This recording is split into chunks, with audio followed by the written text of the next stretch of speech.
It's no longer the era of industry. We're in a technological era fundamentally. The fascists, they have the resources, but we have imagination. We are making the tools to take back our sovereignty. When we make a giant fuck you to the system, it's breaking that stranglehold on the tools of power that's used against us. The fascists always use the narrative of we are the white knights in shining armor protecting against the threats. We come here and we move out the dark with pure whiteness. That's a false narrative because there is corruption in those castles. The real base of power lies with us. We are the darkness.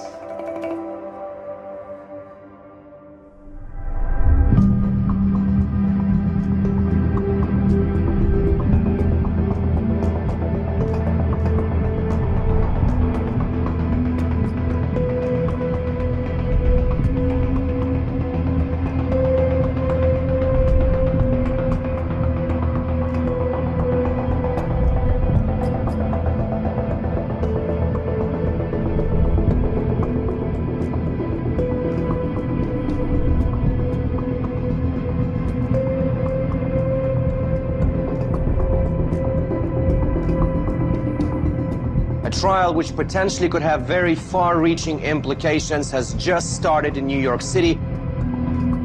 Jury will decide a case that could impact the future of internet privacy. Thousands of drugs came through the black website called Silk Road. The government overstepped their boundaries to acquire the info they claim they have. This is not going away.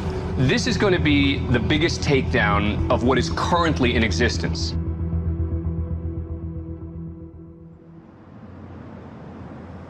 On January 13, 2015, a criminal trial began for the accused leader of the Silk Road, a black market in an area of the internet known as the Deep Web.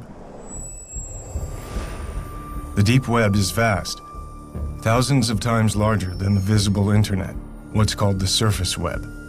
But the Deep Web is not a place.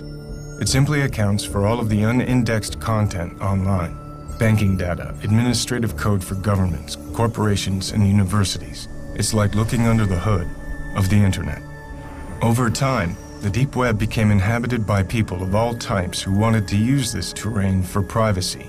This hidden area of the Deep Web is called the Darknet, and it's accessible with a software service called Tor, originally developed by the US military and now open source and publicly funded. And while law enforcement and the media have painted a picture that Tor and the Darknet are nefarious tools for criminals, it's important to understand that they are largely used for good by government agencies, journalists, and dissidents around the world.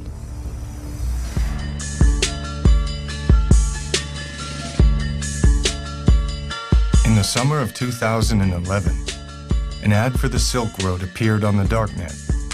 The Silk Road was an underground exchange for any type of goods, but mostly it was used for drugs. There have always been drug markets online, but none with the scale, sophistication, and ease of use as the Silk Road. It would not remain underground for long. Hundreds of thousands of users use the impossible-to-trace website which sells drugs, forged documents, and even hitmen. It's called the Silk Road. Just look at some of the 13,000 items offered through that underground site. Ultra-clean cocaine, clean and real LSD, high-grade MDMA, also known as Molly, all with fast and free shipping. It generated roughly $1.2 billion in sales, with nearly 960,000 users, both buyers and sellers, in the US and more than a dozen other countries worldwide. YouTube videos like this one with 15,000 views tell anyone how to download an untraceable technology known as Tor that pulls data from thousands of computers worldwide to create this wide open marketplace. This hidden internet is underpinned by a virtual currency called Bitcoin. Bitcoins offer anonymized transactions which can be almost impossible for the police to trace. Heroin, opium, cannabis, ecstasy, psychedelics, stimulants, opioids, and here they are, suboxycodone and all of those, codeine, black tar heroin. You name it, they have it. They're all listed in the light of day. Unbelievable. The Silk Road's success was largely due to an innovative combination of Tor and Bitcoin. Bitcoin is a technology that uses cryptographic code to create digital currency. The sender transmits their Bitcoin code through a ledger called the blockchain to arrive at the recipient.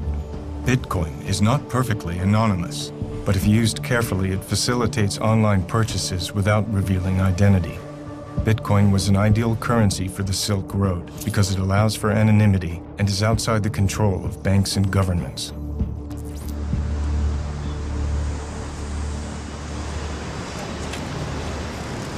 I really became aware of the Silk Road when Adrian Chen at Gawker did his profile. I think in a way, that story, as much as it documented the Silk Road, it created the Silk Road too. I mean, it drove so many people to the site. I think it probably was an order of magnitude increase in users on the Silk Road. So from that point on, that felt like I had missed the story, and I wanted the next big story on the Silk Road. But I was also just fascinated with the community that was, being created there. eBay doesn't have that kind of user community. This was like a really tight-knit movement of people. It was a fascinating thing just to lurk around in. It's a certifiable one-stop shop for illegal drugs that represents the most brazen attempt to peddle drugs online that we have ever seen. It's more brazen than anything else by light years. I mean, they had a really big, target on their back, and they even had been taunting, to some extent, law enforcement and, the powers that be by doing this in the open. And that's actually part of what these marketplaces are about. It's not so much about selling drugs as much as it is to make a political statement of sorts, right? This shouldn't be prohibited. We're free to do what we want, and we have the technology to do it, so there. The news around the Silk Road came almost entirely from law enforcement and government officials with little insight from those who were behind the market itself. So the core architects and vendors of the Silk Road were sought out. Using encryption keys to verify their identities and preserving their anonymity, this is the first time they have spoken publicly. The Silk Road forums were a better community than I've ever seen in real life. There were many threads that had great political and philosophical discussions. Sure, there were illegal things going on, but this was a real community of like-minded people. The Silk Road didn't appear to have a single leader. There were the regular posts from the system's administrator, but otherwise the service appeared to be primarily community-run. Then on February 5th, 2012, after a highly successful first year of business, the Silk Road administrator made an announcement. I need an identity separate from the site and the enterprise of which I am now only a part. I need a name. Drumroll, please. My new name is Dread Pirate Roberts. You're the Dread Pirate Roberts, admit it. With pride. The Dread Pirate Roberts was cribbed from the mythical character from the novel and film The Princess Bride, and the choice was no accident. In the original story by William Goldman, the Dread Pirate Roberts was a nom de guerre handed down from user to user and passed along eternally. The man I inherited from was not the real Dread Pirate Roberts either. The real Roberts has been retired 15 years, and I have been Roberts ever since. I shall retire and hand the name over to someone else. This Dread Pirate Roberts, or DPR, would come to spearhead the Silk Road forums and was generally assumed to be the creator and owner of the site. The Dread Pirate Roberts, to me, seemed to be kind of the most interesting figure in that whole world. On the Silk Road forums, he was constantly posting these manifestos and love letters to his users and libertarian philosophical treaties. And he even had like this Dread Pirate Roberts book club where he hosted discussions of Austrian economics and free market philosophy. At the same time, nobody knew who he was. He had never spoken to the press before. I approached him on the Silk Road forum mid-2012 and started kind of just like trying to persuade him to talk, chipping away at him and just bugging him constantly.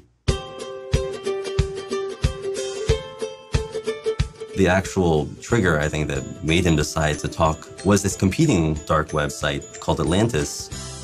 They were really much more aggressive in their marketing than the Silk Road. They put out this YouTube video advertising Atlantis as the new, better dark web drug site. So when I went back to the Dread Pirate Roberts and said, I'm going to do this story, it can either be about Atlantis or it can be about you, I think he realized that, that he was a savvy business guy who realized he had to talk at that point. He did have a kind of political message that he wanted to get out, and I could see that in what he was posting on the forums. So I kind of played up to that, and I told him, I can be the vessel for you to talk about what the Silk Road really represents. And I think that appealed to him. So it took 8 months, but finally he did agree to an interview. Of course, he didn't tell me anything about himself, where he lives, his age, identity, anything that could be remotely identifying. I didn't start the Silk Road. My predecessor did. From what I understand, it was an original idea to combine Bitcoin and Tor to create an anonymous market. Everything was in place. He just put the pieces together. The most I'm willing to reveal is that I am not the first administrator of Silk Road. He was incredibly secretive, of course, about the inner workings of the Silk Road and, his own identity, of course. I mean, he was hunted by every law enforcement agency that you can imagine. The management of Silk Road is a collaborative effort. It's not just me making sure Silk Road runs smoothly. More often than not, the best ideas come from the community itself. But he did tell me some interesting things about how he viewed himself and the way that Silk Road worked. We don't allow the sale of anything that's main purpose is to harm innocent people, or that it was necessary to harm innocent people to bring to market. For example, anything stolen is forbidden. Counterfeit money and coupons which are used to defraud people. Hitmen aren't allowed, and neither is child pornography. No substance on Silk Road falls under those guidelines. This went beyond just, legalizing marijuana or even heroin. He wanted to see a new relationship between individuals and the government, where the government was, basically hamstrung and couldn't control what people bought and sold.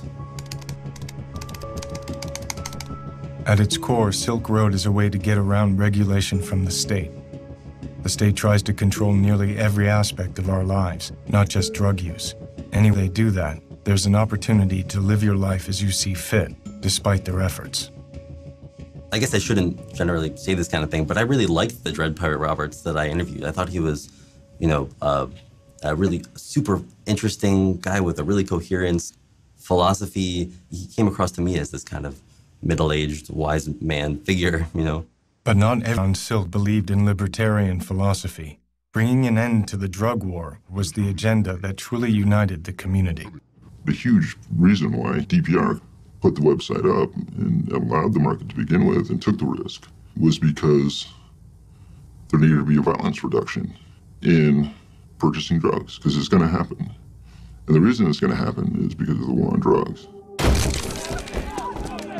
The violence isn't just from the people buying and selling the drugs. The violence is from the police departments and the federal agents prosecuting this war. And not to mention the horrendous violence that we commit overseas on people. I mean, we're the biggest bully on the planet when it comes to drugs.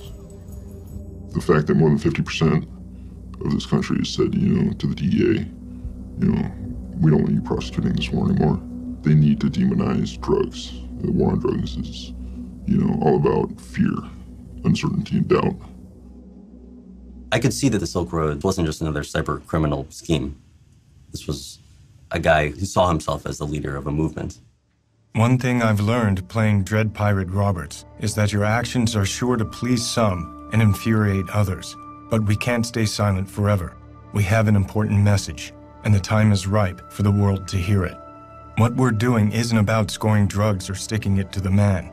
It's about standing up for our rights as human beings and refusing to submit when we've done no wrong. Silk Road is a vehicle for that message. All else is secondary. The Silk Road functioned because the Dread Pirate Roberts was trusted. At any point, he could have shut down the Silk Road and run away with everyone's bitcoins. We've seen that happen with a bunch of other dark web businesses, but he didn't. And I think people believed that he wouldn't because they felt that he was a true believer in this kind of radically libertarian, crypto-anarchic philosophy that, goes back to the cypherpunks of the 1990s. 25 years ago in the Bay Area, a burgeoning group of mathematicians, crypto-anarchists, and hackers began to meet in each other's homes. This tight-knit group came to be casually known as the cypherpunks. These original members were not socially motivated, but more concerned with the hard math of cryptographic technology and the broader philosophy of anonymity, individual liberty, and privacy. The government has this clear policy of access to all plain text, meaning whatever you're saying, they want access to. If it's stored on your hard disk, they want access to it. If it goes over the wire, they want access to it. If you are proxying speech for someone else, they want to know who it is. The cypherpunks were instrumental in the growing movement towards privacy and anonymity online, and they would pioneer the way into the hidden corners of the internet. Maybe the big turning point for the cypherpunks, I think, was WikiLeaks and Julian Assange and Jacob Appelbaum's idea of what it means to be a cypherpunk. You cannot trust a government to implement the policies that it says that it's implementing. And so we must provide the underlying tools, secret cryptographic codes that the government couldn't spy on, to everyone, as a sort of use of force. In that a government, no matter how hard it tries, if the ciphers are good, cannot break into your communications directly. Force of authority is derived from violence. One must acknowledge with cryptography, no amount of violence will ever solve a math problem. Exactly. And this is the important key. It doesn't mean you can't be tortured. It doesn't mean that they can't try to bug your house or subvert it in some way, but it means if they find an encrypted message, it doesn't matter if they have the force of the authority behind everything that they do. They cannot solve that math problem. This movement is not about the destruction of law. It is about the construction of law. These are guys who want to create encryption tools that everybody can use. It's not just for the elite. It's trying to shift the way that the internet works to provide secrecy and anonymity and privacy to everyone. It's a much more populist movement. There is a community of people in the security and cryptography space who want to live in a world where the government cannot record their emails, cannot listen to their telephone calls, cannot see who they're spending time with, and they're trying to build tools. They're trying to build protocols and services that can facilitate that kind of anonymous and private exchange of information. I actually think this all comes down to wanting to live a free life and the recognition, which really predates all technology, that an observed life is not a completely free life, that a zone of privacy is just a core human value. And the technology, to me, is just an incarnation of those basic human values. And I think that the people who are trying to build currencies that are free of tracking and government control and technologies that let you have a private conversation and those kinds of things are just people who are seeing that the technology can both enable and disable that space. There are more cypherpunks than ever before. They want to entirely cripple the government's ability to enforce law. They want cryptography to make the rules instead of law enforcement. Cody Wilson is a crypto-anarchist best known for developing the Liberator, a 3D printable gun that was downloaded 100,000 times in 2 days. When a group of baby boomers are told, okay, now 3D printers will print guns, they can do nothing but say, well, it's been nice living in the world I used to know. We want to question the very foundation, evacuate the very foundation that this order, moral, ethical, political, is founded. To see beyond good and evil and to allow something else to happen.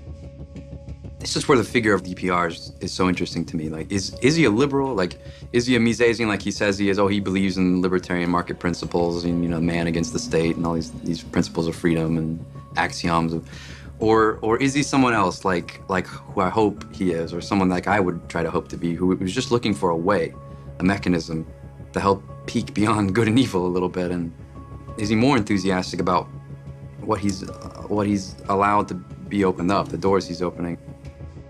Of course there will be a dark side to the dark web. And if we want to enable this true crypto-anarchic future, anyone who's working on that, I think, has to reckon with the fact that they are going to be enabling really nasty things along with this kind of information freedom revolution that they're taking part in. By August of 2012, business was booming. The Silk Road had become a thriving, anonymous, and unregulated black market. The internet being used in this way posed a major threat to the government, greater perhaps than selling drugs. Even as a law enforcement officer, I still wouldn't know where to go and buy crack on the streets or buy heroin, but I do know how to go online and find it. It's downloading some software, and next thing you know, you're there and you can purchase a service or drugs very easily. Since when does a teenager become obsessed with the daily mail delivery? Fidgeting and pacing made this Fisher's mom suspicious. So when her family's mail arrived, she grabbed it and found a cartoon DVD box addressed to her son with something extra, a package of white crystals. So she confronted her 14-year-old, and both their lives changed forever. I don't think anybody really cared in law enforcement until Senator Schumer went, oh my God, we got to do something about this. Today, I'm calling on the DEA and the Department of Justice to immediately shut this site down before more damage is done. Because if you think about what law enforcement at the federal level has to do to even start a case, I don't think this case would have been started if it wasn't for some political impetus by, a senator saying, we need to look into this. The FBI today shut down what it's calling the most sophisticated internet site in the business of selling hard drugs, including heroin, cocaine, and LSD. Anyone trying to log on to the website today found this notice shut down by the FBI. It was a sophisticated electronic smokescreen, and it took federal agents almost 2 years. They were able to infiltrate the site, that they made some of these purchases themselves using undercover identities. The secretive Dread Pirate Roberts was arrested in the most unlikely of places, this local public library in this San Francisco neighborhood. The FBI seized $3.6 million of Bitcoin's biggest haul in its 5-year history.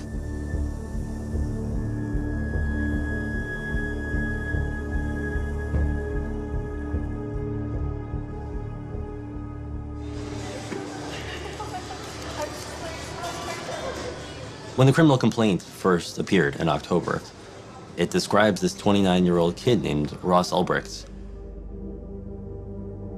Not only do they say that he has run this billion-dollar-plus black market conspiracy, and they accuse him of drug trafficking and money laundering and somehow computer hacking charges as well, which is something that I had never associated with the Silk Road. But then also in this criminal complaint, there is outlined his plot to pay for the murders of a potential informant and a blackmailer. It seems at least one Silk Road user threatened to reveal the identities of thousands of others. So investigators say Ulbricht tried to execute a murder for hire on that user, offering $150,000 to a would-be hitman because, quote, "This kind of behavior is unforgivable to me, especially here on Silk Road. Anonymity is sacrosanct." It threw me for a loop. It was really not the Dread Pirate Roberts that I had ever imagined. This connection between Ross Ulbricht, who plenty of evidence suggests that he was involved in the Silk Road. They, after all, seized his laptop while he was logged in to the Silk Road. He was caught red-handed. But these two personalities, these two personas, do seem to be almost schizophrenic. It's so difficult to imagine that they are the same person. And so the FBI's whole case is based on the idea of if they can show that Dread Pirate Roberts is Ross Ulbricht? Right, that's the most important part, right? Because he was trying to hide his identity on the site as well. So the first thing they're going to have to do is definitively link him as the person who runs the site.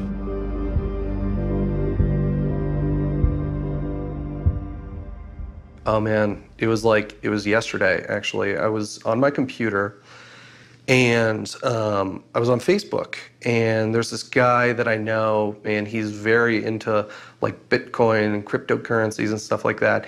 And he posts this article, and it says, Ross Ulbricht arrested. And I pull up Lynn's G-chat, and I'm like, what is going on? Like, why is I looking at Ross's picture, about being arrested? What is this? She says, we don't even know. We're leaving Costa Rica right now. I mean, they were on their way, but blew my mind. I mean, totally blew my mind. Ross William Ulbricht grew up in a suburb of Austin, the only son of Kirk and Lynn, with an older sister named Callie. It's a loving, tight-knit, middle-class family. The Ulbrichts earn their income from properties they built and rent on the Costa Rican coast. Ross was an avid outdoorsman, an Eagle Scout like his father, and displayed an early aptitude for math. Ross earned a full scholarship to the University of Texas at Dallas, studying physics. He graduated in 2006 and then won another full scholarship to Penn State to pursue a master's in material science and engineering. It was at Penn State that Ross began a deep interest in libertarianism, particularly the work of Ludwig von Mises and the Austrian School of Economics. Yet by 2009, having completed his master's, Ross seemed to be having a change of life plan, telling his mother he no longer had an interest in pursuing a career in science and instead wanted to become an entrepreneur. Ross moved back to Austin and opened his own used book company, Good Wagon, donating a portion of the proceeds to an inner-city youth program and to a prison literacy project.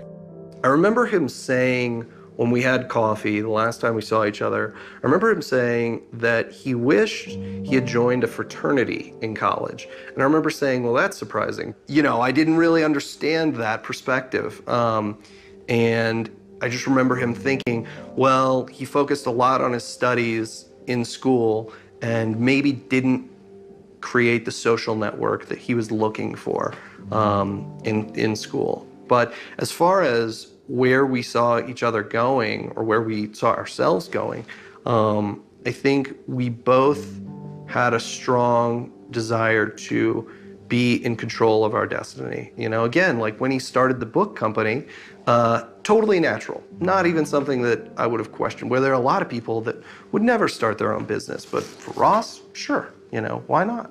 But the business floundered, and Ross eventually shut it down. And if a post on his LinkedIn page was any indication, Ross had experienced a kind of epiphany on the next way forward. Albrecht wrote, "Now my goals have shifted. I want to use economic theory as a means to abolish the use of coercion and aggression amongst mankind. To that end, I am creating an economic simulation to give people a first-hand experience of what it would be like to live in a world without the systemic use of force." From this moment in late 2010, Ross became something of a free spirit, eventually leaving his parents' home in Austin to live with his sister Callie in Sydney, Australia, and then returning briefly to Austin. Throughout this period, as far as his family knew, Ross's means of employment was working on freelance projects in computer finance. I am Renee Pinnell, age 29. Today is December 6th, 2012, and we are in the Jewish Contemporary Art Museum, and relationship to partner is best friend. So Ross, how did you come to live in San Francisco? You twisted my arm until I said, fine, I'll come. I get a phone call from Renee. "Ross, call me up, I got an opportunity for you." I'm like, okay. And he's like, "Yeah, I'm doing this startup here in San Francisco. I want you to be a part of it." The more I thought about it, and the more he laid out the pros and cons, the more it all just seemed like cosmic and the right thing to do. So, yeah, I bought my ticket, and 2 weeks later, I showed up at his doorstep. As Ross Albrecht was making his way from Australia to Austin, and eventually to San Francisco, the Silk Road was online and growing steadily. So naturally, it sparked the attention of federal law enforcement, and specifically the wing of the DHS, called Homeland Security Investigations, housed in the old Customs House in Baltimore, Maryland. You have postal inspectors in Seattle and Customs and Border Protection intercepting mail shipments coming from overseas, full of drugs, full of currency. And one thing that happens is they all lead back to the Silk Road. And you have a number of independent investigations sort of cropping up around the same time frame, following different leads, but all leading back to the same place. At the same time, the New York Cybercrime Division of the FBI began their own investigation, headed by Agent Chris Tarbell. And there were people essentially online 24/7 as part of the team that was monitoring and gathering even just a little bits of evidence. Informants were activated. The site was crawling with law enforcement posing as vendors and buyers from the very beginning of Silk Road's existence. In early 2012, HSI partnered with Tarbell's FBI investigators as well as the DEA to mount an undercover operation called Marco Polo with the intention of penetrating the inner sanctum of the Silk Road. I had a package seized from China in January 2012 and thought nothing of it. I kept business as usual, which was a stupid move. Fast forward to June 28, 2012, I was raided by ATF, DEA, Secret Service, local police department, and even a postal inspector. I was not detained. Rather, I was held in a van outside for what they call investigative detention. They kept me out of jail. I was never booked or charged because my seized computers were more useful to them if I was not behind bars. I'm also assuming they did this with a number of Silk Road vendors to get a sort of organized crime ring of their own. The operation gained traction when an undercover agent using the vendor name of Knob was allegedly able to establish direct communication with the Dread Pirate Roberts, which would lead to a shocking turn of events. Knob complained to DPR about the small fry nature of most deals on the Silk Road. It really isn't worth it to do below 10 kilos, the agent wrote. DPR offered to help find a buyer for Knob and allegedly turned to one of his most trusted partners, known only as Chronic Pain, to put the deal together. Chronic Pain had been one of the core administrators of the Silk Road from the beginning, a frequent contributor to the forums who shared the Silk Road vision for reducing harm in the drug trade. But these halcyon days were about to end. In order to facilitate this drug deal, Chronic Pain gave the informant his home address. Federal agents immediately apprehended Chronic Pain at his Salt Lake City home and were surprised to discover that this 47-year-old family man named Curtis Clark Green was a darknet criminal. At some point, they're going to catch one of those people. And what do you do in a typical drug case? You roll that person over as a cooperating witness.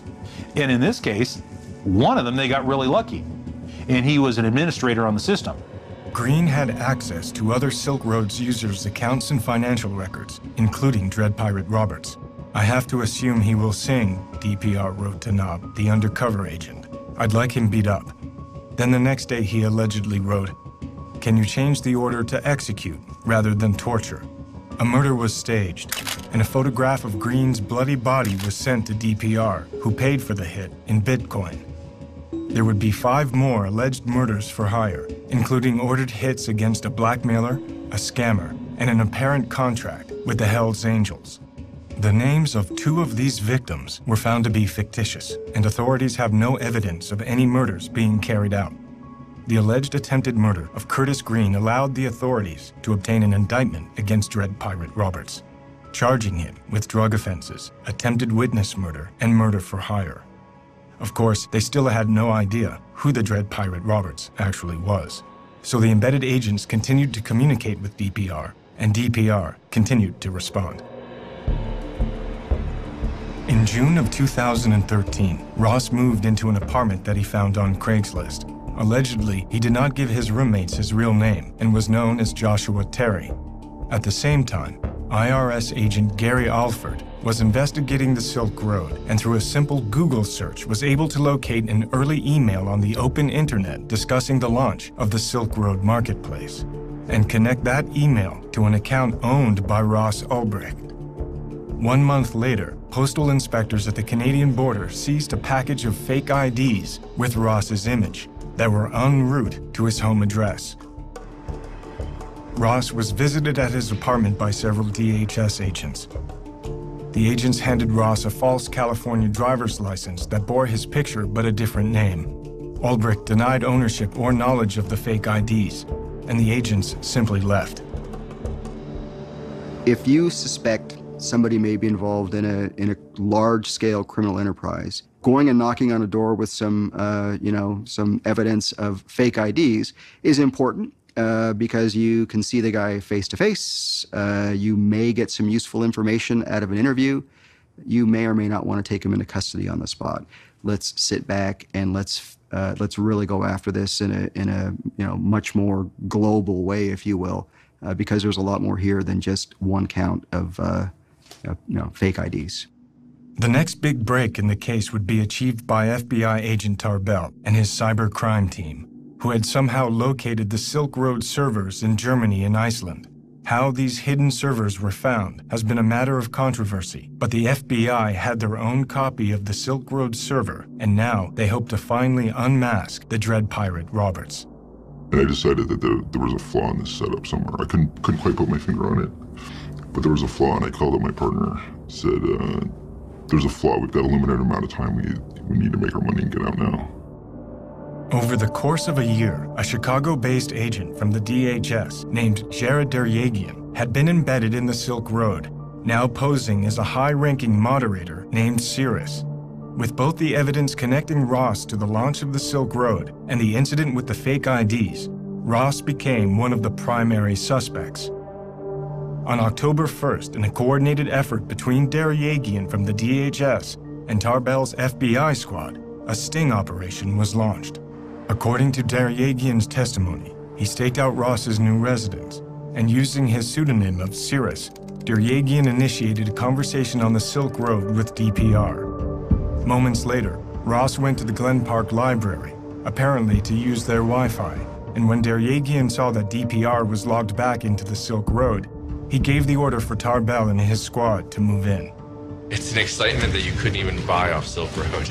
All the drugs you could buy on the site, it's not the same exciting as catching the guy. It's an adrenaline rush. Ross was apprehended before he could encrypt his laptop. He was allegedly logged into a Silk Road administration panel for customers needing DPR's attention. He was a dream for drug users because he was very technically adept and he was able to hide both the website that he put together and the actual sales of illegal drugs that the drug sellers would make on his website. The Silk Road was seized and shut down, and charges were announced against a number of core partners and vendors from the site. Ross was held for over a month in a jail in Oakland, awaiting extradition to New York. Ross's family was able to raise over $1 million for his bail, but the prosecution argued that due to the alleged murders for hire, Ross was too dangerous to release, and so his bail was denied. I thought it was the wrong decision. He wouldn't have been a flight risk, and he's never been and is not a danger to anyone. For him to say, well, I'm gonna, put a hit out on someone, it's ludicrous. I could understand it being one of these other DPR workers, getting all egotistical and crazy and maniacal and doing it. That I could see. There was more than one person using the DPR account? I believe it was at least 2 other people, if not 3, at one point. Doesn't matter. That's why they're dredging up this, hit, contract, baloney. But, because of the involvement of the senator and all that other shit, they're gonna cook them. The data seized from the Silk Road servers included all internal private messages, which revealed that many people collectively ran the site. One vendor with the username Variety Jones was active from the beginning of the Silk Road. Jones gave many of the orders for running the Silk Road, even instructing the systems administrator to create the Dread Pirate Roberts persona. But Ross Ulbricht remained the primary focus of the investigation. Ross has been incarcerated for over a year in the Metropolitan Detention Center in Brooklyn, awaiting trial. 6 weeks of that time was in solitary confinement. Ross pled not guilty and denied being the Dread Pirate Roberts. His trial was set for November 10th, 2014 in New York City. If convicted, Ross faces a minimum sentence of 30 years with a maximum sentence of life in prison. You taking a video? Mm-hmm.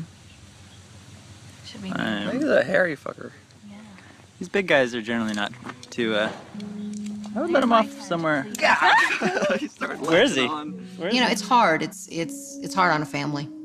It really is. Especially when you love that person so much and you believe in them so much and you have such a daunting Goliath of an opponent. It's challenging. It's kind of like a death in a way when you go like, no, that can't be true. And then you're like, oh yeah, it's true. And you go through that kind of shock. His dad, my husband, of course, he's trying to keep our business going so we have livelihood. And his sister is in Australia, and she's been helping too from there. I'm Ross's sister, and I can tell you he has been a man of his word and honor all his life. I was shocked to hear the news of his arrest, but felt even more dismayed at what the media was writing about him, not even knowing him. You know, I read things by people who don't have a clue who Ross really is. He's been tried and convicted in the media. Nothing has been proven at all. I don't know what's happened to the presumption of innocence in this country, but it is a constitutional right here that we are innocent until proven guilty. Ross sent me this picture of himself about a week ago. It was taken a couple weeks ago in prison. I guess sometimes they go around and take pictures for the families. He is doing well as can be expected, of course, under the circumstances. And finally, after 5 months of delays, he has had access to the discovery, the evidence that the prosecution has. And so he's been working very hard going through that. We are asking the prosecution, how did you find the server? And they're not saying. We have to know how they found the server in order to see if Ross's Fourth Amendment rights have been violated. And how would anyone know if the evidence had been tampered with or anything else if it's not revealed how they found the server? There were 14 searches and seizures in this case, which is a fishing expedition into a person's total property, unlimited rummaging through all of their things to see what they can find. When the criminal complaints first appeared in October, I think the supporters of the Dread Pirate Roberts and the Silk Road just scattered, because suddenly this thing that had seemed like an idealistic community built around nonviolence and, libertarian free commerce suddenly seemed instead like this bloody criminal conspiracy. And a guy who probably otherwise would have been a kind of political cause celeb who would have had all of these supporters calling for his freedom, instead was treated as an immediate pariah. He was seen as a criminal. So there's a lot of circumstantial evidence, if you want to call it that. There's a lot of technical bits and pieces involved. It got really crazy in the middle of that. It's sort of one thing is taking down this online drug market, another thing is pinning a number of murders for hires on top of it. It just seems really, really far-fetched. The 29-year-old seemingly clean-cut entrepreneur was living a secret life as a digital drug lord. They're claiming that he's living in a manner of a head of a cartel.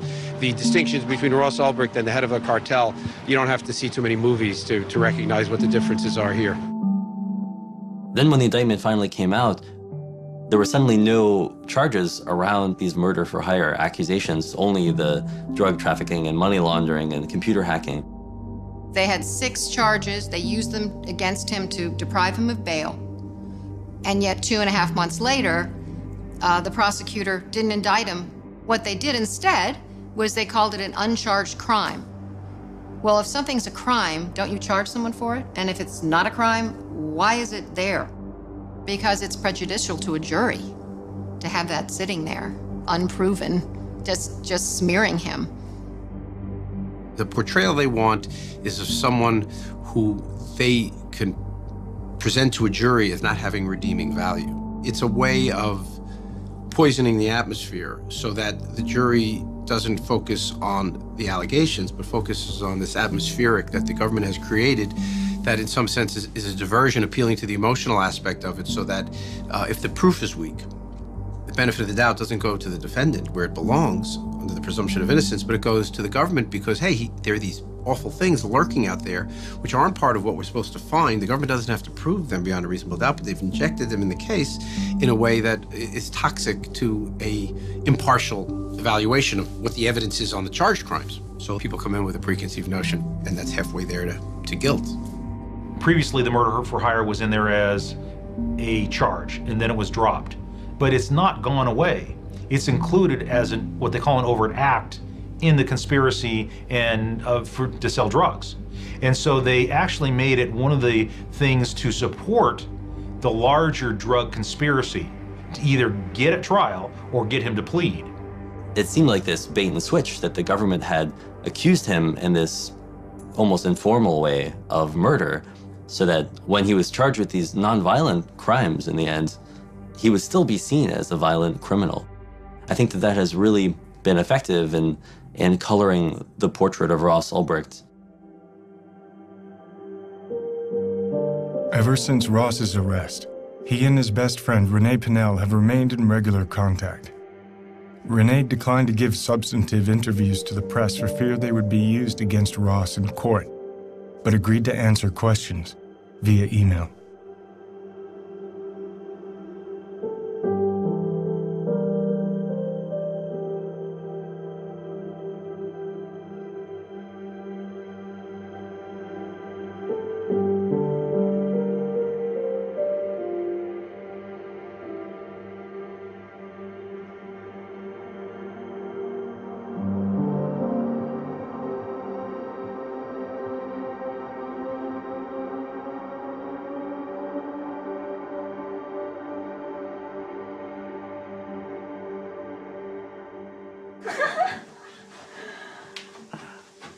I'm a little teapot, short and stout. Here is my handle, here is my spout. When a girl's teapot, hear me shout. Tip me over and pour me out. Yay! Because of the severity of the charges, Ross was not able to grant an interview from prison, which left only a scattering of his personal photographs and movies. But from the exhaustive discussions with friends and family, and the public knowledge of Ross's trajectory, from physics and engineering major to running a small homespun bookselling company, it was difficult to understand how he could possibly have been the sole mastermind of the Silk Road, a vast and complex internet service with over 1 million users worldwide. Ross was certainly bright and studious with a deep interest in libertarian economic theory, which clearly echoed the mandate and philosophy of many of the posts of the Dread Pirate Roberts. But he had no experience whatsoever in computer coding or scaling large internet companies. So how did Ross connect to what little is truly known about the Dread Pirate Roberts? DPR was motivated by a pacifistic philosophy and an agenda of creating victimless exchange and reduced harm in the drug trade. This ethos would be embraced by the chief architects and vendors of the Silk Road and reverberate through the entire community. There were quite a few people that I didn't sell to, just because I could tell that they were obviously, not mature enough to handle using these drugs and didn't know enough. It was like, go read first, go figure it out, then come back to me and I'll sell you some. But I'm not gonna pop your cherry and kill you, potentially. But heroin in particular, I was very careful about who I sold it to because it was not stepped on. It was the best heroin on Silk Road. The Silk Road appeared to be a successful experiment in creating a pacifistic community, overseen by a figurehead with a deep-rooted ideology. But these core ideals of the Dread Pirate Roberts were completely at odds with the murder-for-hire allegations.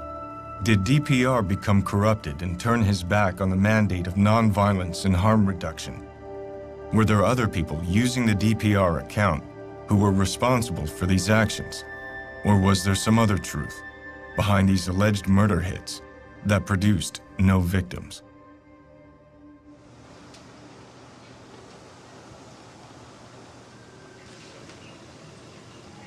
We don't know the first piece of evidence that led the feds down this chain of investigation to the San Francisco library where Ross Ulbricht was arrested. All we know is that at some point they located the Silk Road servers in a data center in Iceland and imaged them. They copied all the data off of them and seized them. But we don't know how they found those servers. The whole idea of the Silk Road was that it ran on as a Tor hidden service, which means that Tor protected its physical location and made it very difficult to locate the computers that ran it. So the mystery of how the FBI or the DEA or possibly the NSA located those servers is still unsolved. And in fact, hasn't been mentioned in any of the legal documents surrounding Ross Ulbricht's trial. I think his defense has seized on this as something that the government doesn't want to talk about. And if that's the case, then it does raise these Fourth Amendment issues of can the government use essentially hacking techniques to dig up evidence on a criminal suspect? And if so, what kinds of warrant do they need? if in fact there was some kind of violation of the Fourth Amendment in that initial part of the investigation that really was the first clue that led them down this entire chain to the arrest of Ross Ulbricht, it could be a giant problem for the prosecution that then taints every other piece of evidence that they found subsequently. The government has prosecuted other people for doing essentially what the government did here, which is trying to get underneath the public face of a website. And they have alleged that getting at information that's not supposed to be publicly accessible by sophisticated computer inquiries or activities, that is a violation of federal law. So here, and that's why they always say, well, we didn't do anything wrong, we didn't do anything violation, but they really know what's at stake here because they've actually prosecuted people for the same thing. And the government's affidavit, the affidavit from Agent Tarbell about how they got to the Silk Road servers has been met with incredulousness by the internet community. The Tarbell Declaration, to put it politely, seems vaguely disconnected from the truth. Depending on which security expert you ask, you will get it's vaguely disconnected to the truth to something filled with it is a massive pile of bovine excrement. What Tarbell's story was is he was typing away his computer, visiting the Silk Road website, and the CAPTCHA was transmitted in the clear, and he somehow saw the IP packets go directly to the server. And so he then connects to that server and gets the CAPTCHA. Game over, they found the back-end server. Unfortunately, this was playing fast and loose with the truth, because the logs provided to the defense show that what Tarbell found was not the CAPTCHA image, but instead a PHP MyAdmin page. The server was running some stuff over the clear, but not the CAPTCHA. So Tarbell's story doesn't mesh with the FBI's own evidence. They hacked his servers, and with that access could essentially do whatever they wanted. Given just the institutional pressure to take this thing down, it's naive to think that they didn't. Of course it's on the table that this is how they discovered him. I mean, he was dealing with Tor. He was dealing with all these technologies which we know are the subject of NSA investigation, as revealed by Edward Snowden. It's at least reasonable to assume that there's been this kind of parallel construction or interference or like not playing by the rules that the state deals out for you to play with. But then again, we all know that it deals the cards. It runs the game anyway. It's naive to think that this wasn't an available option. The issue is whether the agent could have done what he said he did.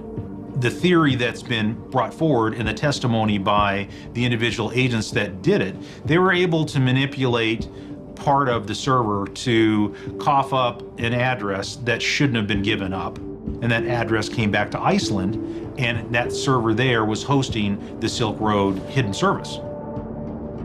I think we're not going to know till we go to trial, and we may never know for sure. There's always this balance of trying to be forward-leaning in your investigative techniques and making sure that you don't trample on rights at the same time. You want to stay well within the bounds of your legal authority, because if you step over the line, the evidence is going to be tossed, it's not going to be admissible in court, and you may wind up jeopardizing the outcome of an entire investigation. And so I think what agencies will try and do is they'll want to step right up to the line, maybe get a little bit of chalk on their toes, but don't step over it. Ross's lawyer made a motion to dismiss the case based on the disputed seizure of the Silk Road servers, arguing that admitting this material not only violates his client's Fourth Amendment rights, but would set a dangerous precedent for the rights to privacy of all citizens. The judge, Catherine Forrest, sided with the prosecution, stating that the Tarbell Declaration was acceptable, and the motion was denied.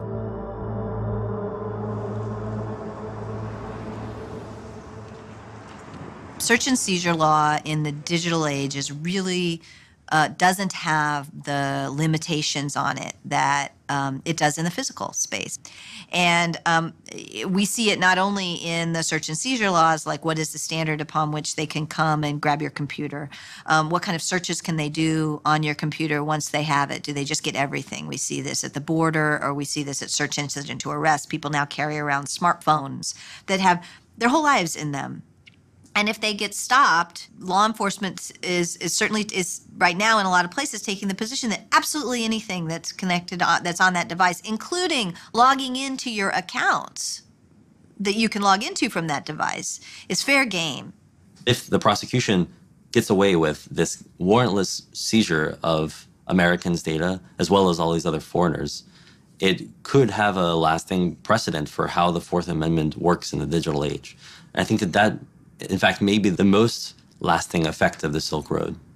Generally, what happens in the criminal law field is that there's some case of major proportion that is used as a means of changing rules or expanding exceptions to constitutional protections.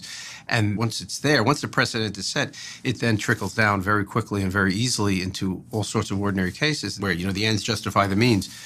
Then all of a sudden, it's now spread. The average citizen may say, well, why is this important to me? Why do I care? I'm not buying drugs on the network. Nobody I know is buying drugs on the network. But it's not just about that. We're a democracy. And informed citizens understand they have a right to privacy and that the Fourth Amendment protects against unreasonable searches and seizures. Information has to be encrypted, and that goes from a large corporation down to an individual. And so for those who are arguing that information should not be encrypted, certainly that makes it easier for law enforcement to combat, but it also makes it easier for the cyber criminals to attack. It makes total sense that criminals are among the early wave, along with the sort of paranoid people, of these new tools and services, but that doesn't mean that they're the only people using these services. There are a hell of a lot of journalists that I know and regularly communicate with now over Tor. But, for the people who oppose this technology, who see it as a threat, the fact that criminals use it is a great way to demonize it. I definitely do believe that there are people in the U.S. that don't think that the government is doing anything wrong. It's not necessarily something that you're concerned with or that you care too much about or that you're really passionate about until you're standing right in the middle of it. And it's something far more dangerous than any website could ever be. It's what our government has become and how they operate. This goes back to that question of the government kind of trying to treat the internet differently without following the same kind of judicial processes. Well, the Supreme Court has proven that they do not agree. Recently with Riley versus California with an illegal search of a cell phone.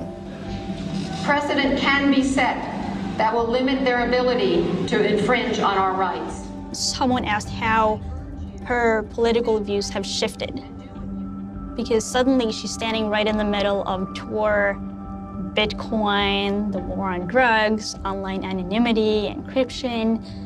And she's had to learn a lot of different things, and also just not only just the whole legal system, but everything around the technology and the case. After over a year in prison, Ross delayed the trial 2 months, stating that important discovery evidence he needed to examine had only just been delivered to him by the prosecution.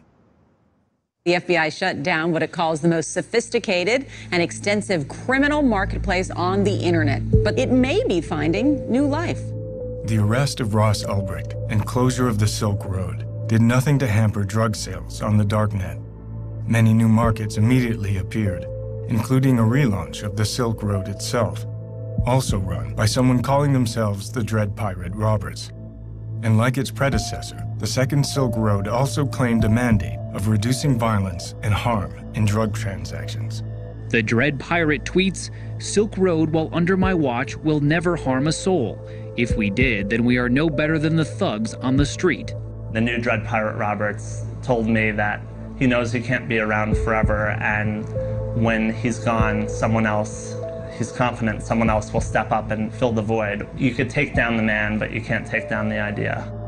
By this time, statistics appeared claiming the first Silk Road had succeeded in its mission of reducing violence in the drug trade.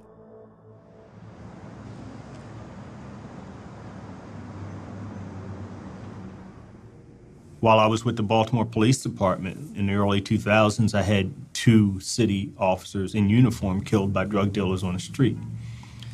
And there was a family of 7, a Dawson family on Preston Street. They were killed by one drug dealer in one night, mother, father, and 5 kids. And so as the years in the early 2000s start moving along, I'm continuing to think about this from a place of violence and beginning to realize that our policies of drug prohibition were actually counterproductive to public safety. The one thing that I signed on for to improve, to better public safety in our neighborhoods, was making it worse. And I found a large number of police officers and judges and criminal prosecutors and DEA agents and FBI who think the same way. If Baltimore moved from street corners to online services, oh my God, you know how many shootings, how many fewer shootings we would have every year, which equate to fewer homicides? Number one, it removes the buyer from the back alleys and from the street corners and from those dangerous places of dealing with the seller. Buying it over the internet where it's delivered to you removes you from that scenario.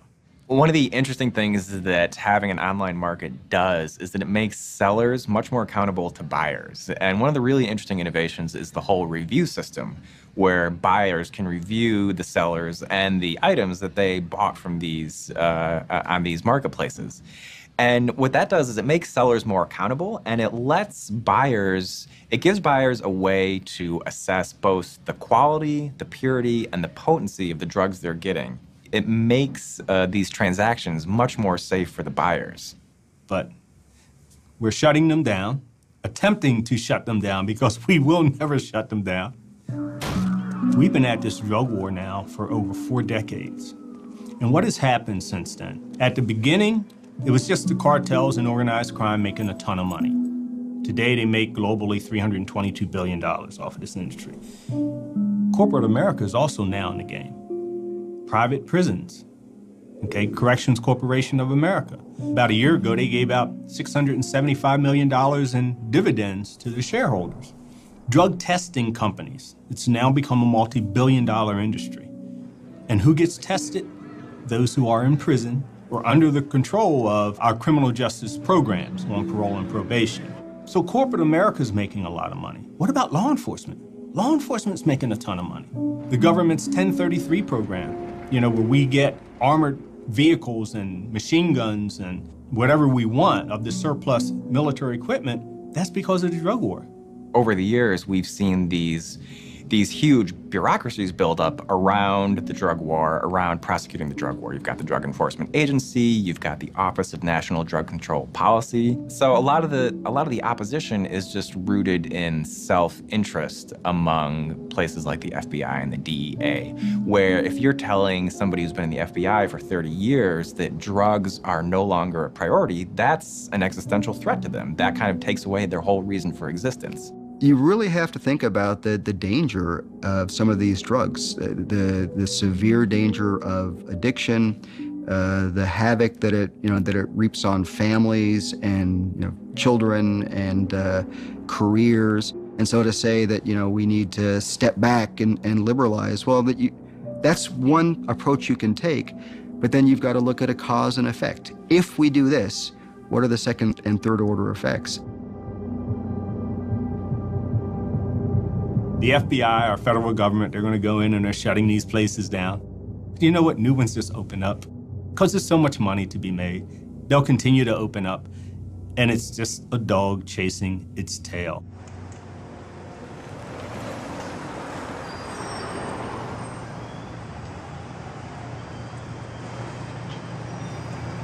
We're a team, and we've been working on this thing together right from the start.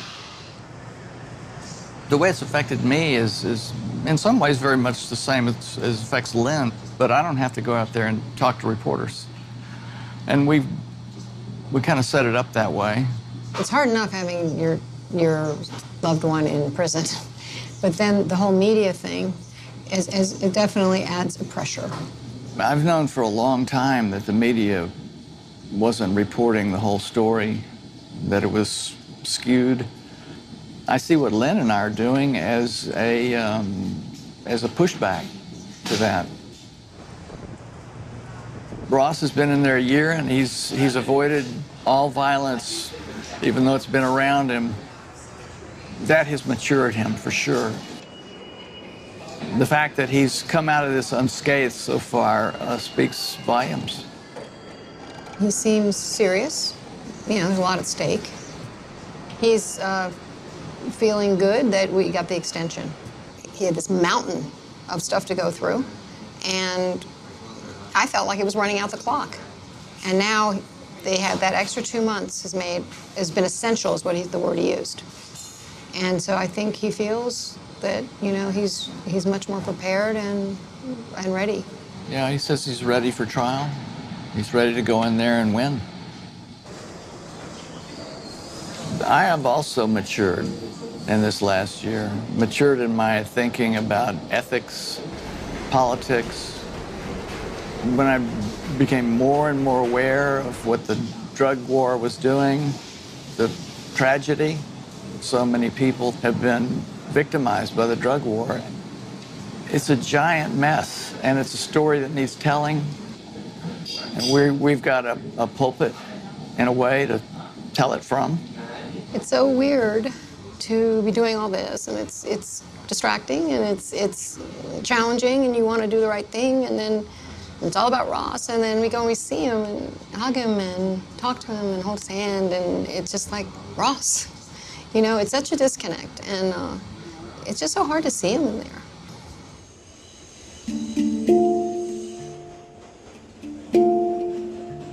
Being in the prison visiting, it's a very emotional experience because there are all these families there, and they get to see their loved one 1 hour a week. And so they're soaking each other up, and you're in a room of 150 people sitting side by side, tight packed, and there's just all this emotion saturating the atmosphere.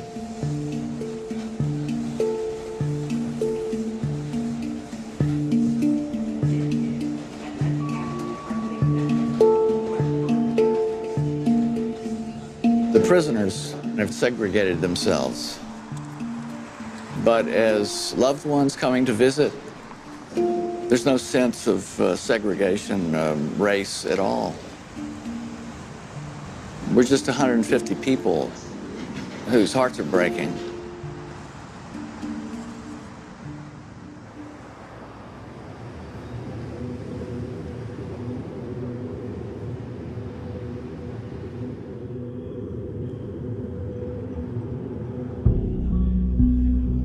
Of all the Snowden disclosures that have come out to date, the one that will have the greatest long-term impact is the revelation that the NSA has been subverting cryptographic standards and making the internet less secure. That disclosure, those articles, have radicalized a new generation of cryptographers, a new generation of computer scientists who are now intent upon building tools and services that can withstand pervasive government surveillance. You see our wireless from Barclays Bank. They like Bitcoin, so they're supporting our work. They're providing us with free Wi-Fi from the bank. In the fall of 2014, as Ross was preparing for his trial, a group of hackers, programmers, and activists met in a squat in the center of London. This gathering represented the next wave of the darknet, developing new and evolved cryptographic tools that would not be so easily shut down. Open source is incredibly powerful. Open source is responsible for WikiLeaks, Wikipedia, Linux, which runs all of our infrastructure, for Firefox, for BitTorrent, for Bitcoin, for all of these, for encryption, for all of these real uses of tech, not the yuppie Angry Birds or silly apps that these people make, you know? Open source is also an example of how we can organize economically, an example for the future to build the products we need without needing proprietary industry, without needing the points of control, without needing masters and slaves and babysitters. It's not enough to build privacy-preserving tools. It's not enough to write revolutionary research papers and design amazing cryptographic primitives. You have to get them into the hands of the users. And I think in the future, what you'll find is that tools like Tor, tools like OTR, like PGP, like Bitcoin, will be built into the services and applications that you use, and you won't know they're there. We want to empower the individual, protect the small guy. We have a mistrust of central authority. We believe in freedom of information. First of all, we had the centralized drug marketplace, Silk Road. The governments went and shut that down, and then upsprouted dozens of different centralized drug markets. And in a game of whack-a-mole, they shut down one, and now there's dozens. And now we're entering the realm of decentralized drug markets with no central operator, no central point of control. What are they going to do? They're going to continue to do these kinds of things. And even if it's a distributed network, peer-to-peer is worked continuously by the state and local law enforcement agencies, and they arrest people every week. On November 6th, 2014, law enforcement agencies around the world launched a coordinated effort called Operation Onimus, seizing hundreds of darknet sites, including the relaunch of the Silk Road. Bruce Schneider, the cryptographer, once said to me, in this cat and mouse game, the mice will win in the end, but the cats will be well fed. And I think that that's the way to see it, that this game is going to continue forever. They're always reacting to us, and which is fine.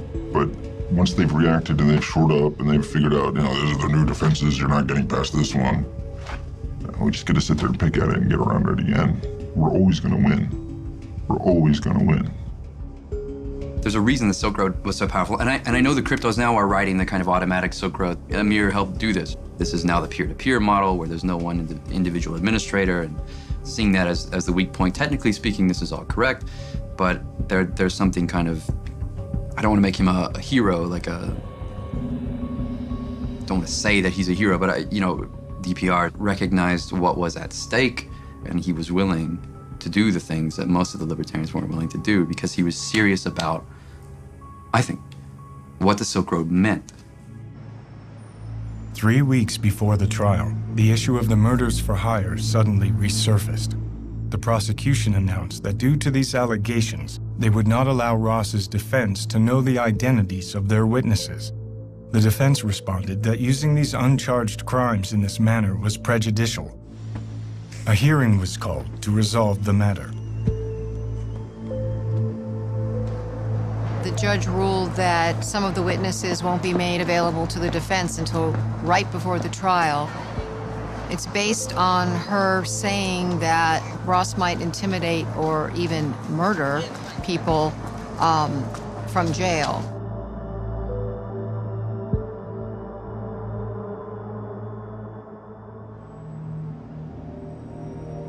When all this first happened, I said, well, it would still have been necessary to say that, well, this man's a murderer and he was only out for his own gain, and he had casual, a callous disregard for human life. It's necessary to paint a figure that way rather than to make him, a martyr of the war on drugs. I think that's just good planning. I think it's going to be difficult to have a fair trial. If you are innocent until proven guilty, then with all the evidence and all the stories that have been written, I think it's going to be really difficult to find people who are not influenced by any of this at all going into it.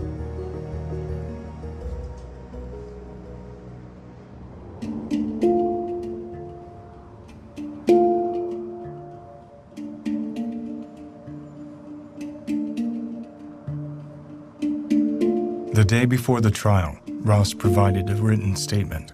It was the closest anyone would get to an actual interview.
Ross Ulbricht went on trial today. The jury will decide a case that could impact the future of internet privacy. Good evening to you. Opening arguments taking place today, and the first witness took the stand and actually just got off a few minutes ago. A Homeland Security investigation special agent who testified saying thousands of envelopes of drugs actually... I think everyone was surprised that Ross Ulbricht and his lawyers took this to trial in the first place instead of just taking a plea deal like pretty much everyone expected. And today we saw why, which is that they've actually got a pretty compelling alternate narrative of how this whole case is played out. The story that Draytel is telling, that Ross did create the Silk Road, which is an amazing admission to begin with, and that the real operator of the Silk Road, the Dread Pirate Roberts, framed him. It's a kind of theory that I'd never heard posed before, that instead of Ross being the Dread Pirate Roberts, he was framed by him. But in many ways, you know, it's something I should have expected because it's what the Dread Pirate Roberts told me when I interviewed him in July of 2013, that he didn't create the Silk Road, that he had inherited it from its creator, kind of like a business acquisition. The FBI has told me that that was Ross Ulbricht lying to me. If it is a lie, it would require just a lot of foresight and planning, kind of like an amazing game of chess or something. In the first days of the trial, the prosecution presented evidence that Ross kept a journal on his laptop describing his involvement in the Silk Road, and that the Bitcoin seized from his laptop came directly from the site, while the defense would argue that Ross abandoned the Silk Road after creating it, and that the journal and the Bitcoin were planted on his laptop. Andy, you interviewed Dread Pirate Roberts. What's the evidence connecting Dread Pirate Roberts to Ulbricht directly? Well, in the first couple of weeks of this trial, which is ongoing now, we've seen that the prosecution has a very strong case. Once they seized his laptop, they found that he had kept a journal. You know, if this is in fact Ulbricht's journal, his defense claims it's not. Right. He documented the administration of this site for years. He has a logbook of daily activities. So this is a really tight case. It's going to be very difficult for Ulbricht to squeeze out of it. Underneath in the deep web, we have an area where this young man, according to the government, has made a decision that he's going to run an illegal drug empire. And we need to stop you. Swift and certain prosecution and ultimate certain punishment. As the trial continued, Draytel planned to reveal the government's own evidence showed they suspected multiple people of running the Silk Road. During his cross-examination of DHS agent Deryagian, Draytel was able to expose that the agent had long suspected another person to be the Dread Pirate Roberts, going so far as to seek a warrant for this suspect. The prosecution protested this entire line of questioning on the grounds that it was hearsay. The judge sided with the prosecution, and Draytel was no longer allowed to question government witnesses about alternate suspects that came from the government's own evidence. When the time came for Draytel to begin his defense, he intended to use expert witnesses to explain that the complex technology behind encryption and cryptocurrency made it difficult to prove that the journal and the Bitcoin belonged to Ross. The prosecution objected to these witnesses, claiming they should have been made known earlier in the trial, and they were not necessary for the jury's understanding of the case. Once again, the judge sided with the prosecution, stating that this case did not require specialized knowledge. Without expert witnesses, and unable to pursue the government's own evidence of an alternate DPR, Draytel's entire defense was effectively blocked. The trial ended abruptly the next day.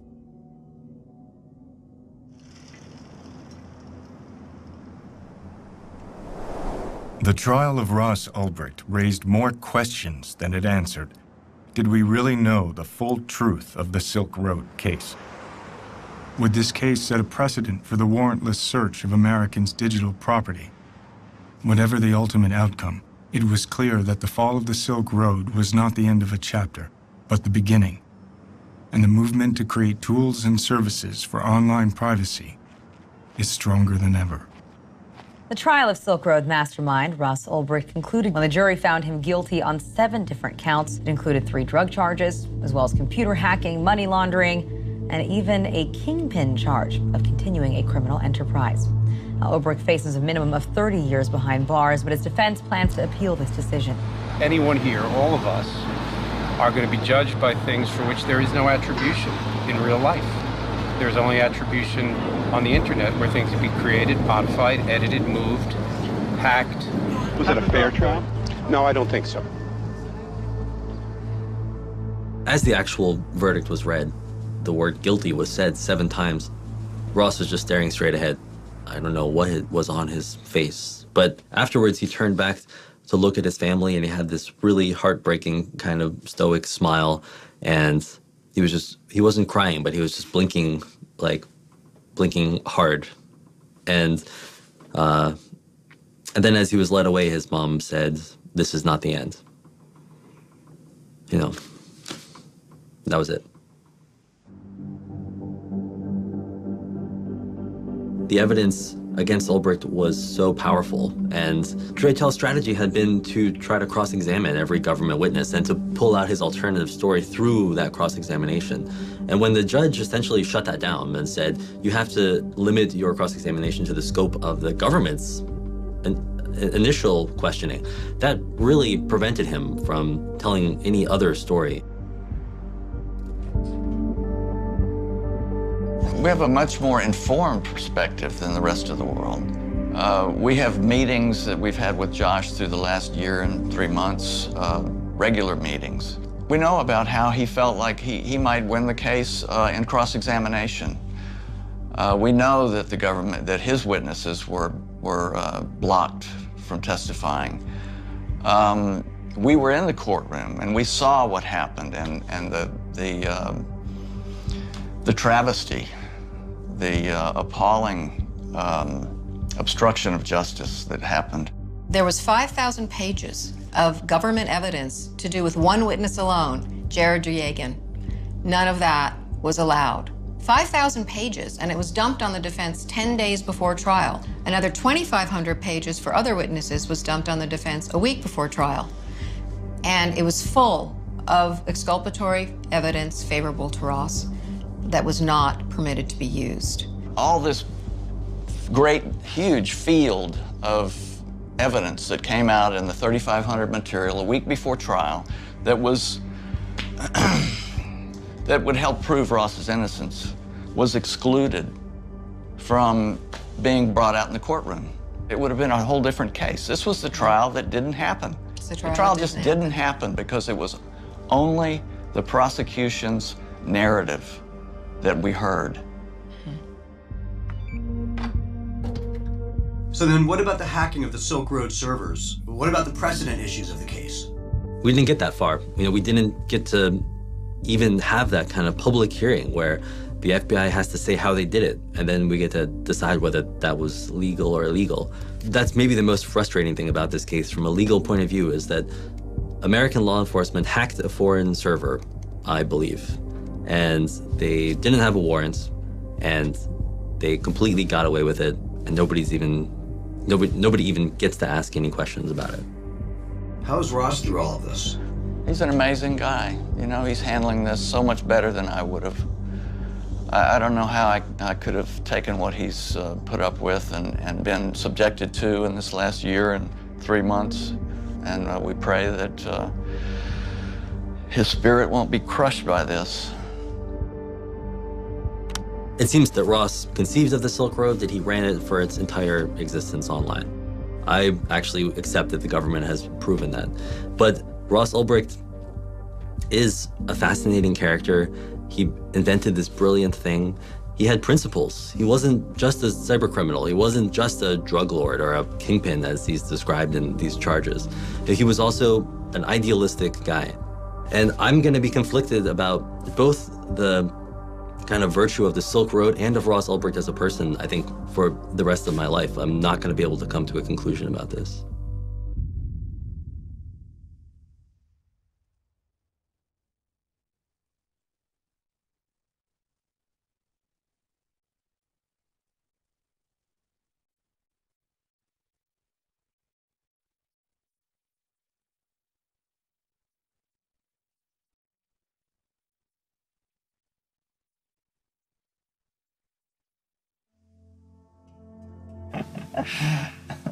I don't know. Got any more questions, or should we wrap it up?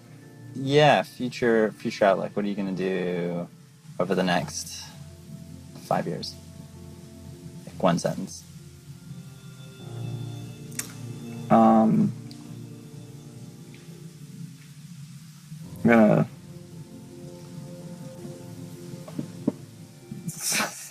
I'm gonna do a few things, so one sentence isn't enough, damn it. But pretty sure I want to start a family in the next 5 years. Nice, okay. Just, yeah, make more friends and close people I love. Yeah, I want to focus on being more connected to people. Very good. And 20 years. 20 years. I want to have had a substantial positive impact on the future of humanity by that time. You think you're gonna live forever? I think it's a possibility. I honestly do. I think I might live forever in some form by that time. I mean, technology is changing so fast. Yeah. Cool. I hope I'm there. Sweet. Someday we could be a shining beacon of hope for the oppressed people of the world, just as so many oppressed and violated souls have found refuge here already. Will it happen overnight? No. Will it happen in a lifetime? I don't know. Is it worth fighting for until my last breath? Of course. Once you've seen what's possible, how can you do otherwise?